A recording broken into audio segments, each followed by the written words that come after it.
Here's Johnny! Alright, you guys, you know I had to make that joke at least once. It's the Shining sequel. What are you gonna do? What's up, everybody? This is Review Dude. Once back again in the saddle. And if you couldn't tell from the title and the joke I made at the beginning, which hope you liked it, grade A comedian right here. I've just watched Dr. Sleep. Yeah, many of you may not know the Shining. Well, who knows? I don't know what you watch, but if you've watched it, good for you, because you've watched an awesome movie. Stephen King very notoriously hates Stanley Kubrick's movie, but I love it. It's probably my favorite Stephen King movie, but so far. Don't rage at me in the comments, okay? Don't. Okay, just let's avoid that. But yeah, I've got on my background. I've got good, beautiful Nicolas Cage and the flooring. So I'm a big fan. So I was very anxious to see how they're gonna do Dr. Sleep. Now, full warning ahead of time. I'm approaching this after watching the movie. I have not read either the Shining book or the Dr. Sleep book. I know a little bit about the Shining book, how it ends and what the story is and whatnot, but I don't particularly know every little detail that happens in it. Nor Dr. Sleep, for that matter. I didn't even know this movie or book concept even existed, but either way, I was on board. So, as a movie, what did I think? It was good. It was pretty good. Alright, well, let's get over the details. So, I'm gonna quickly relay out the blurb to you about the story. It's not spoilers, really, I don't think, because it's just the meat of the story. It's just what you need to know to go into this movie. So, it's years later, if you know The Shining. Danny Torrance recently comes back from his terrifying encounter with his dad, trying to kill him with an axe, after the Overlook Hotel, and he's being watched over by Wendy. And very cleverly, I think, it pretty much establishes where we're at right off the bat. Dick Halloran, which, if you know, is the former chef, appears to him as a ghost and tells him all sorts of things about capturing your past and whatnot. And it's years later, we see him as a full adult, and he's an alcoholic from not really doing very well, but, you know, eventually gets his life in shape. But then he runs into Abra, which, if you've seen the trailers and stuff, it's African-American girl who is gonna be the new main character, if you will, new Shine girl, if you will, and she's being hunted down by I think it's called the True Knot, I want to say, who feeds basically off of the shine that both Abra and Danny Torrance both give off. And now Danny runs into Abra. Eventually they meet up, and Abra and Danny work together to stop this evil villain, and that's where the spoilers stop.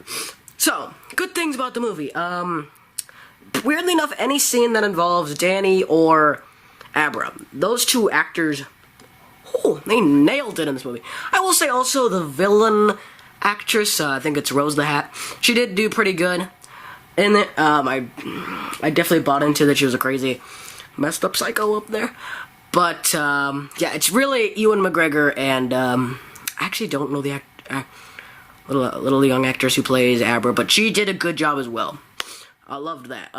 Also, the imagery in this, particularly with the hotel and the mine scenes, are really fantastic, I think. It's cool to see, it's cool to look at. There's a variety of ways that they play around with it, and it's cool to me. Particularly with the hotel, it's nice to see, you know, the hotel kind of in ruins, or with a modern day update and whatnot. So I think that was well done. Also, the plot has a lot going for it, and honestly, I was following it pretty good. I got into the story, I got into what we needed to do, I liked it, I was following along with it, and I was willing to go with it. But, no movie is without its flaws, and for me, one, it kind of draws out at the beginning, for me at least. Like, it feels like it takes a little bit of a while to kind of build up to the meat of the story, where we need to be to get to the good stuff. There is gonna be a lot of talking, but, you know, I will say though also, the talks aren't particularly meaningless or boring. Unlike a certain other Stephen King sequel. It did terrible. Well, not terrible, but it's just subpar, but, yeah, the talks, I do think they help the story a lot, but it does feel like it can drag on a while. I was like, okay, you could have maybe condensed that a little bit more, or just run along with it, or just let's get the story going, okay? But once it does actually get going, it is a lot of fun to go on and My God, when they get to that hotel, it's such a cool scene. Not spoiling anything, but there is a scene in this where Danny is. Sorry, I've got a little bit of a cough and cold condition going on. But Danny talks with another character who is very iconic in the first Shining, and if you've seen the movie or you're gonna see the movie, you know what it's gonna be. And despite the obvious difference in the character, oh my God, it was a really cool scene. It was super cool. It also helps, for the story. If you've read Dr. Sleep, this has to happen, but I like how they did it in the movie. I like how much it really dived into the mind of Danny Torrance. I really do think that was a great scene. Another thing that kind of bugged me about this is that some of the older characters, like, Wendy Torrance, they do have a younger Danny in this, and they also have Jack Torrance, which, as you know, is the famous "Here's Johnny." Yeah, that guy. They didn't do CGI, thank God, because I feel like that would have been kind of disastrous. But at the same time, the replacements they got for him, I will give them credit. They do try, and they do. They sound like them. They try to act like them best they can, but they do not look similar at all. They do not look like it. So I just feel like every time you see them on screen, it's just kind of like, it's supposed to be that character, but you just can't see that character. And this is coming from a guy who loves the first Shining, so that just, in particular, this really bothered me. I will say, though, the climax of this movie is probably the best part, I'd say. It's perfect mix of Dr. Sleep with the Kubrick Shining. It's just meshed together so nicely, and it provides a lot of fan service for the fans of The Shining, and also just satisfying Dr. Sleep. And it's good all around, I think. So overall, what did I think of the movie? I'm gonna give this one a Nintendo Switch. Yeah, only a 4 out of 5 for me, just cause I do. God, I'm dying over here. But anyway, I do definitely think that this is a good movie. I like it.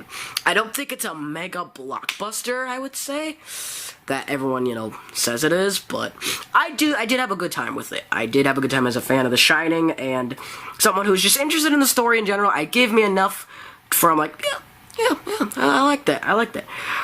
But I just feel like some things could have been better in terms of adapting Kubrick. But again, for what they did, and I know the challenges of getting Stephen King, Kubrick kind of meshing together, they did do a good job. I just feel like could have been better in that regard, and also just feels a little drawn out at times. I guess another flaw for me, why it's not like 5 out of 5 or even better, it's just that there's nothing that stands out to me. There's nothing that's like, wow. Nothing that increases the wow factor that makes me want to just repeat over and over and over again. But at the same time, it's not a bad movie. It's good. I like it. Definitely a lot of scenes that I'm just like, oh my God. Did they just do that? Anyway, guys, that's gonna wrap it up for this review. Hopefully you guys enjoyed. Let me know in the comments down your thoughts, Dr. Sleep. Well, actually, I don't know if you guys want to watch Dr. Sleep because it's R-rated, but there's actually not a whole lot of iffy stuff, maybe except for 1 or 2 scenes, but won't go into that. But anyway, until next time, guys, stay cool. Now I'll see you in the next video. Bye-bye. I promise I'm not doing all horror movies. I swear to God. Once we get to Star Wars, believe me, I'm gonna review that one. I promise, we'll break the cycle of horror movies, because the horror movie cycle must end. Anyway, bye-bye.